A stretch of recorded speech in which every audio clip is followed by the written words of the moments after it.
Assim diz a palavra de Deus. Nós faremos a leitura da parte B do versículo 35, do versículo 2, e depois vamos ler a partir do versículo 7, que diz assim: Eles verão a glória do Senhor, o esplendor do nosso Deus.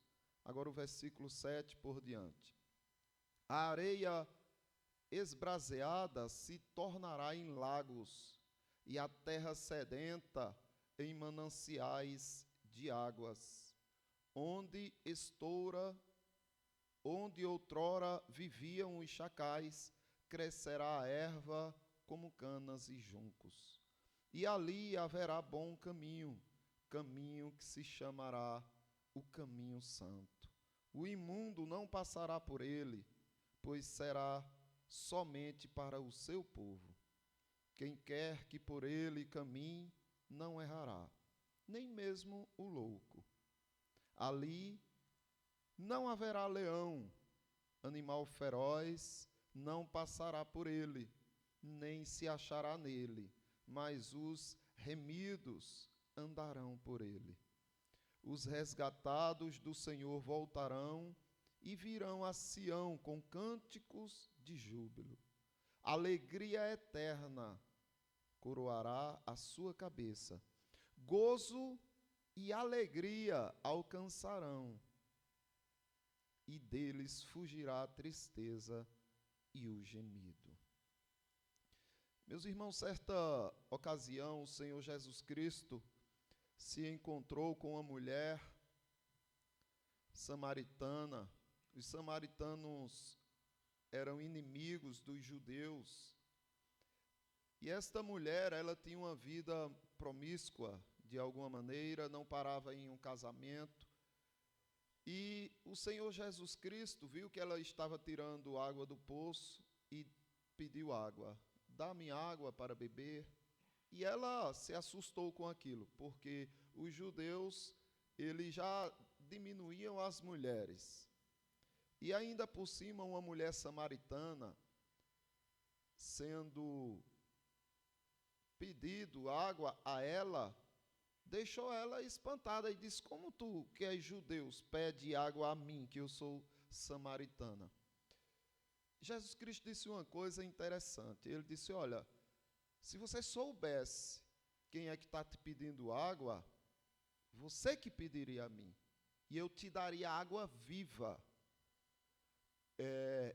E ela disse: como você vai vai me dar água se você não tem nem as ferramentas para pegar água do poço?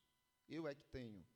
E Jesus Cristo disse que a água que ele tinha que dar para dar a ela era uma água superior à água que Jacó, que cavou aquele poço, tinha feito.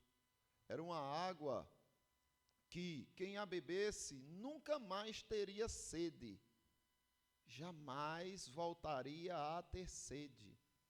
E ela ficou admirada com aquilo e disse: me dá então dessa água, que eu não quero estar voltando aqui nesse poço, é cansativo, tendo que trazer nas costas água todas as vezes. Eu quero dessa água que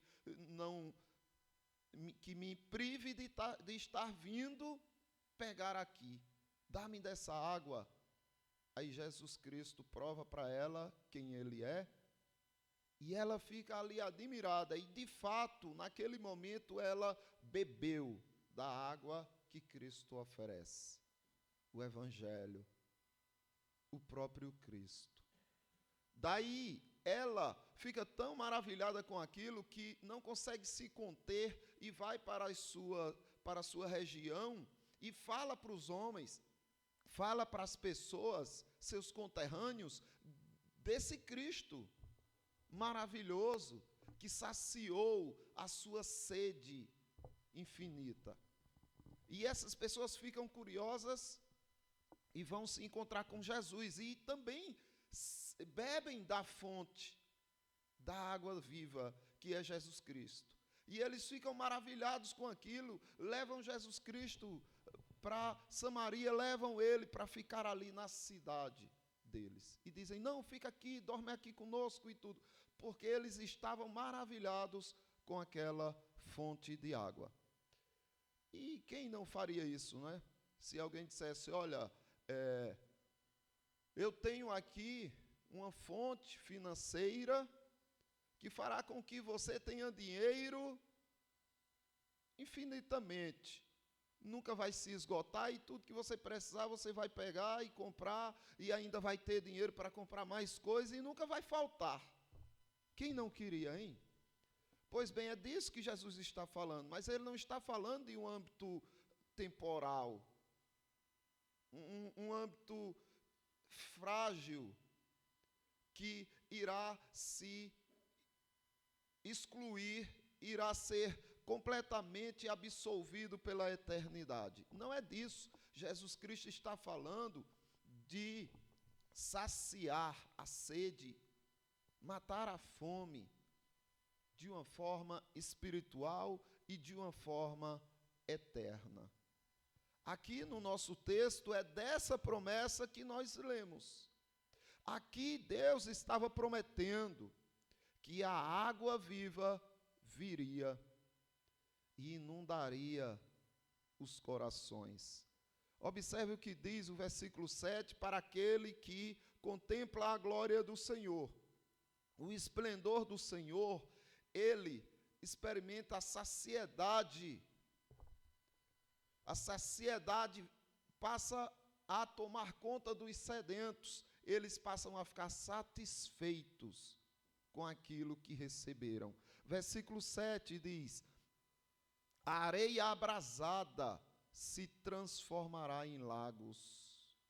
A terra sedenta em mananciais de águas. Onde outrora viviam chacais, crescerá a erva com canas e juncos. É muito interessante isso, porque o Senhor Jesus Cristo está dizendo que os lugares onde só tinha animais ferozes, aonde pessoas não conseguiam sobreviver, aonde só havia areia abrasada, existiriam lagos. E aonde a terra estava sedenta, existiriam mananciais. Cristo está falando do coração amargurado, vazio dos homens. E ele está dizendo que essa água fluiria de tal maneira que não pararia em tempo algum de brotar, de jorrar. Veja, Ezequiel fala um pouco sobre isto também, desta profecia que aponta para Cristo.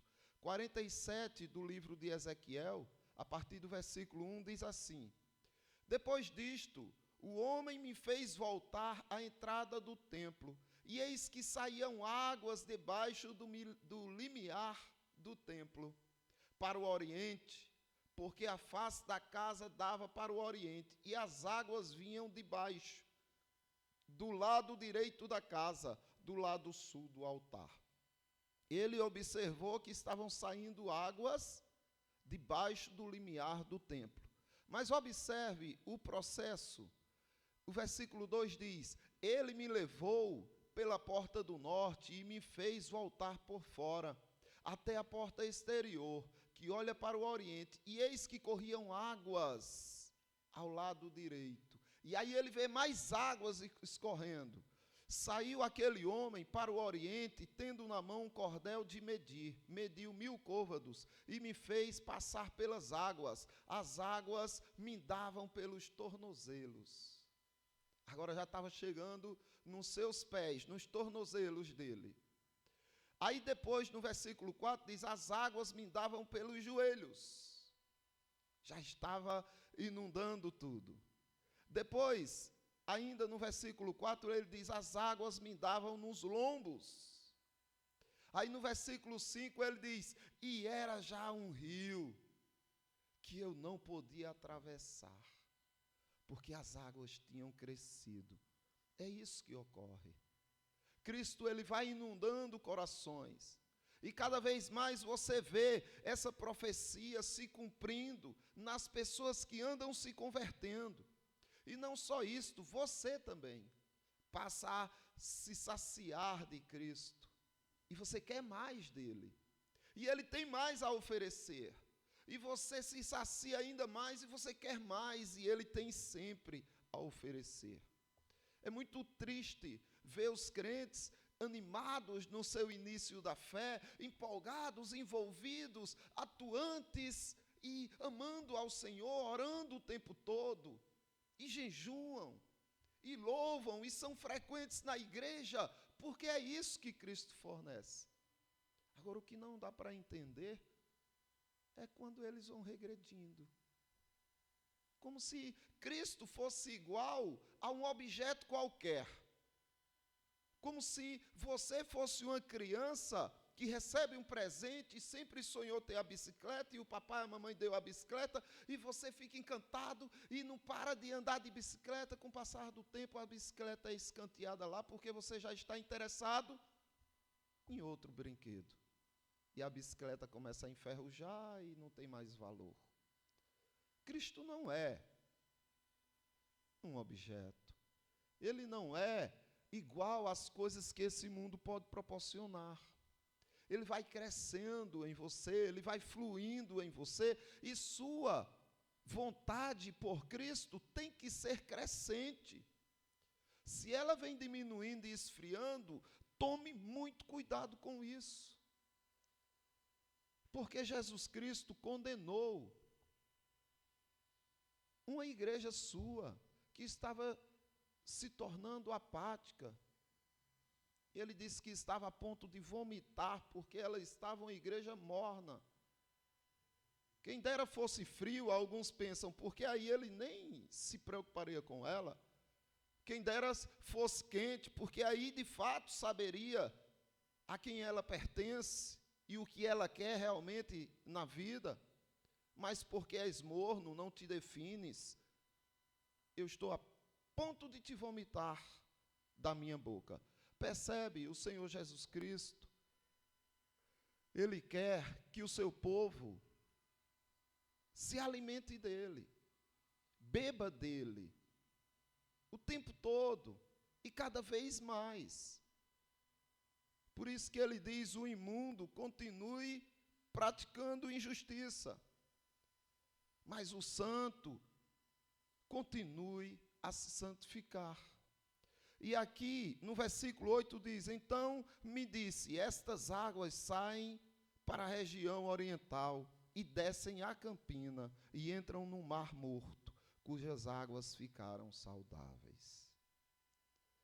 Aqui ele está dizendo que aquele que está morto, quando recebe desta água, passa a viver. Depois ele diz, e tudo viverá, por onde quer que passe este rio. É assim. Foi assim com você quando ouviu de Cristo. Agora, que sua fé tem que ter um processo de crescimento, não de estagnação e muito menos de regressão. Você tem que se autoavaliar e se questionar e dizer, realmente, eu tenho vivido intensamente o meu Deus. Eu estou buscando cada vez mais, ou eu estou esfriando cada vez mais. Você precisa julgar a si mesmo. Se você estiver regredindo, haja rápido, porque Cristo veio para que você tenha a cada dia mais e mais dele, e não do mundo. Zacarias, falando também sobre isto, capítulo 14, do versículo 8, ele diz, naquele dia também sucederá que correrão de Jerusalém águas vivas, metade delas para o mar oriente e a outra metade até o mar ocidental. No verão e no inverno sucederá isto. Seja qual momento for, qualquer circunstância, não importa o que você esteja passando, o seu amor por Cristo tem que aumentar. Não é porque está no inverno que agora você tem que buscar a Cristo. Não é porque estar no verão, e que o calor está grande, eu preciso de Cristo. Não. O tempo todo estas águas vivas correrão. O Senhor será rei sobre toda a terra. Naquele dia, um só será o Senhor, e um só será o seu nome. Toda a terra se tornará como planície. Assim faz esta água viva que procede do Senhor. Você saberá que tipo de águas fluem de você, pelos rastros que você deixa. O que é que você tem feito com esta água viva que você alega fluir de você? Você tem feito o quê? Por onde você passa, o que é que fica registrado? Quais são as marcas que são deixadas por onde você caminha? Porque Tiago, no capítulo 3, do versículo 10, ele diz assim: de uma só boca procede bênçãos e maldição. Meus irmãos, não é conveniente que estas coisas sejam assim. Ou você é crente ou você é incrédulo.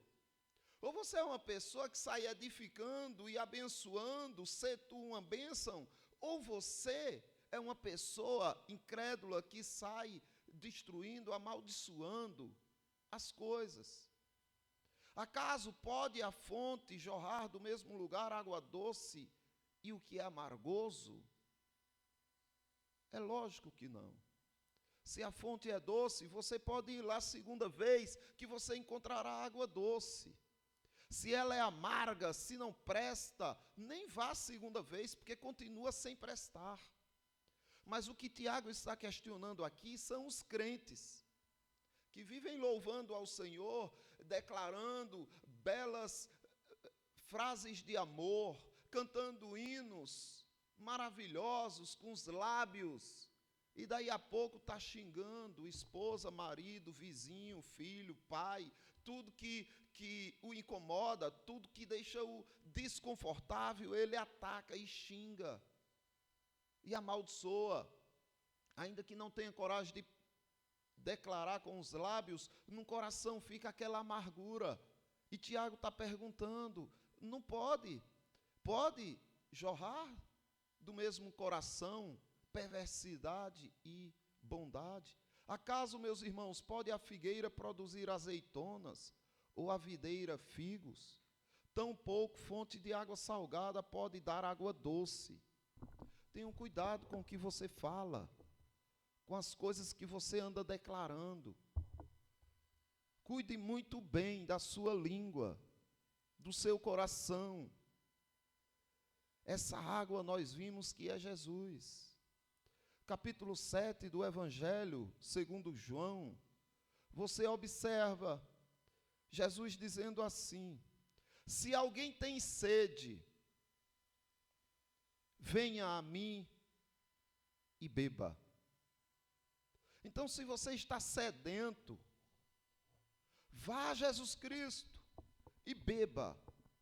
Sua sede acabará definitivamente. Por toda a eternidade, você estará satisfeito com Cristo, com a vida, com o que tem, com o que não tem.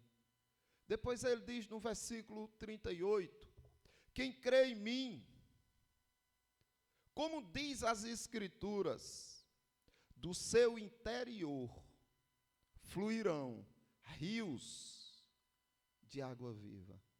Foi isso que vimos Ezequiel, Zacarias falando. Do seu interior fluirão rios de água viva, aquele que crê em Cristo, ou seja, aquele que bebeu da fonte de água viva que é Jesus, também passará a produzir água viva, porque Cristo estará habitando em você. E por onde você passa, você pode sair deixando marcas saudáveis. Pessoas amarguradas podem encontrar alívio através das suas palavras, do seu exemplo de vida. Pessoas que vivem reclamando, insatisfeitas, que não têm paz no coração, podem passar a ser felizes calmas, tranquilas, serenas, ricas em paz, por sua causa. Se você crê em Jesus Cristo, do teu interior está fluindo rios de água viva. E por onde passa um rio, o que é que tem? Tem vida. Se o rio está passando, você vê que do lado tem matinhos verdes.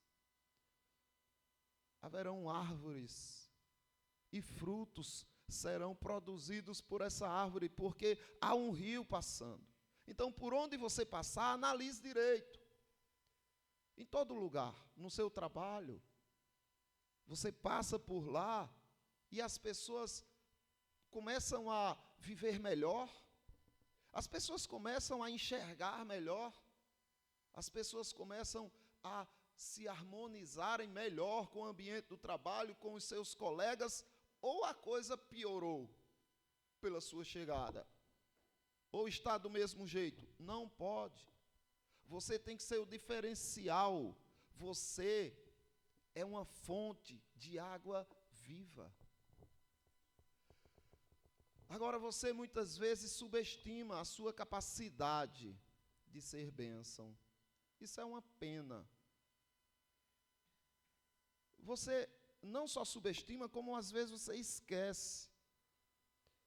Você tem todo o poder dentro de você. O Espírito Santo habita em você. Cristo habita em você. O Pai habita em você. Então você tem uma capacidade enorme de ser bênção por onde você passar. Porque você carrega consigo a fonte de água viva. Lembra de José, do Egito? O quanto aquele menino não sofreu. Ele tinha tudo para ser a pessoa mais infeliz da terra. Mas todo o mal que produziram a ele, as tramas que fizeram contra ele e as coisas que ele sofria injustamente, nada disso impediu ele de por onde passar ser bênção. José foi separado do seu pai, a quem ele amava profundamente, do seu irmão caçula, que ele também amava demais. Ele vivia sob o ódio dos seus próprios irmãos mais velhos. Ele foi traído pelos seus irmãos. Planejaram assassiná-lo, não tiveram coragem, venderam-no como escravo. Imagine ele sendo levado, amarrado, puxado e vendo os irmãos se distanciarem dele e ele dizendo ou pensando: e agora? O que vai ser de mim?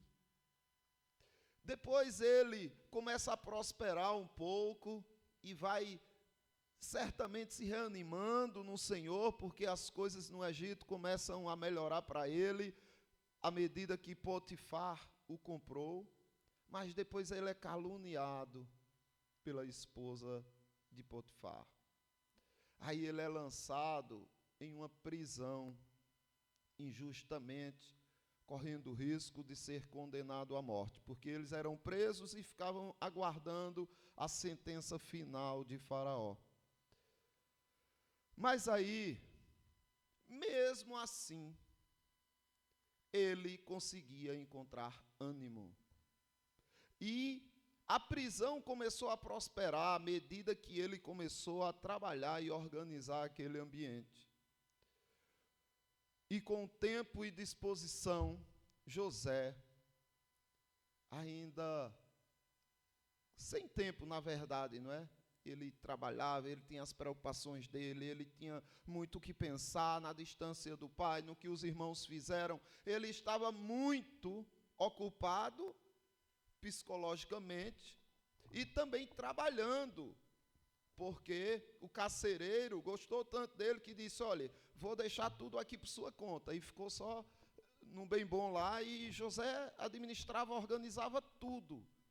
Mas José ainda encontra tempo para atentar, observar na dor do outro. dos presos que lá estavam. E observe Gênesis capítulo 40, do versículo 6, diz assim: vindo José pela manhã, viu-os, e eis que estavam turbados. Estavam aflitos, perturbados, angustiados. José teve condições, arranjou tempo para observar a aflição do seu semelhante. Será que José não estava sob os mesmos problemas? Por causa dos sonhos, José chegou aonde chegou, na prisão. E aqueles homens estavam perturbados por causa dos sonhos que tiveram. Mas José tinha mais motivos para estar perturbado do que essas pessoas. Porque vocês viram um relato resumido do histórico que ele sofreu. Mas aí ele vê os homens turbados. Então, perguntou aos oficiais de Faraó, que com ele estavam no cárcere da casa do seu senhor: por que tendes hoje triste o semblante? Percebem, irmãos? Ele observou o semblante triste daqueles oficiais que estavam presos. Ele conseguiu ver a tristeza do outro. Eles responderam: tivemos um sonho, e não há quem possa interpretar. Disse-lhe José: porventura não pertencem a Deus as interpretações? Contai-me o sonho.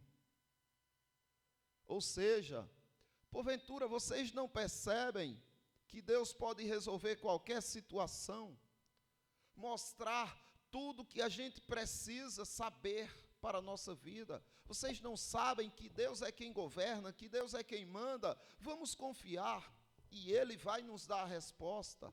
Mas observe, meus irmãos, aonde está a segurança e a confiança de José. E é incrível como parece que José não tinha sede. José tinha perdido tudo e consegue oferecer ainda aquilo que os homens sentem falta. Ele tinha perdido tudo, menos a sua paz com Deus, a sua segurança em Cristo, menos a água da vida. Ele estava firme diante de tanta tribulação. E como é que a gente entende que ele estava firme? Porque ele pôde ser estrutura para aqueles que estavam desestruturados. Ele pôde ser conforto para aqueles que estavam sem confortos. Esperança para os desesperançosos. Então não se engane. Não subestime sua capacidade de ser bênção. Eu estou com tanto problema, eu queria tanto ajudar fulano, mas meus problemas não permitem. É uma mentira. Você tem tudo. Ainda que você não tenha nada, ainda que esteja dando tudo errado para você, você tem tudo o que você precisa para não só se sentir saciado, como também saciar o outro. Você tem para você e ainda tem muito para o outro. Porque essas águas vivas, você lembra que elas vão fluindo, fluindo, fluindo, até que ninguém consegue contê-las. Assim é você. Você pode ser bênção, apesar dos problemas, das tribulações que você vem enfrentando. E aí, queridos irmãos, vamos pensar direitinho na nossa vida com Cristo. Vamos lembrar que o Senhor Jesus Cristo é aquele que pode aliviar a amargura do seu coração. Se você tem mágoas, se você tem frustrações, traumas, por conta de coisas do passado, se você tem insegurança e medo por causa do futuro, tudo isso pode ser sanado, tudo isso pode ser curado. Sabe por quê? Porque Ele é aquele que pega a areia abrasada e transforma em lagos. Ele é aquele que olha a terra sedenta e transforma em mananciais de água. Onde antigamente só existia coisas ruins, Chacais, agora passa a crescer ervas com canas e juncos. Ele muda a vida, ele faz viver, mas você precisa se alimentar dele. Você precisa beber de Cristo. E quando você bebe de Cristo, de você começa a fluir rios de água viva. Essa água precisa trazer para as pessoas vida também. Você é uma bênção ambulante na terra. Você tem capacidade para isso. Mas quando você para de olhar para Cristo, para a capacidade que Ele te deu, e começa a olhar muito para você, ai, está faltando isso para mim, ai, porque eu não posso ter aquilo, ai, e você começa a olhar para o teu umbigo, você começa a se distanciar de Cristo, e você passa, apesar de ter Ele como fonte de água viva, você passa a sentir necessidade. Você passa a ficar angustiado, como se nada tivesse. Por isso, queridos irmãos, olhem para Cristo, vivam o Senhor Jesus Cristo, se alimentem dele. E se, na perspectiva que você tem, de que, eu não consigo, eu não faço porque eu sou incapaz, sim, você é incapaz, porém Ele não, e Ele habita em você. E Ele pode fazer você capaz. Então, como José, olhe para o outro e veja quais as necessidades dele, porque as suas necessidades, Cristo já supriu. Amém, meus irmãos? Que Deus abençoe a igreja e que a gente passe a prosperar, não só como temos prosperado nas bênçãos materiais que o Senhor tem nos dado, como família e tudo mais, mas também, especialmente, nas bênçãos espirituais.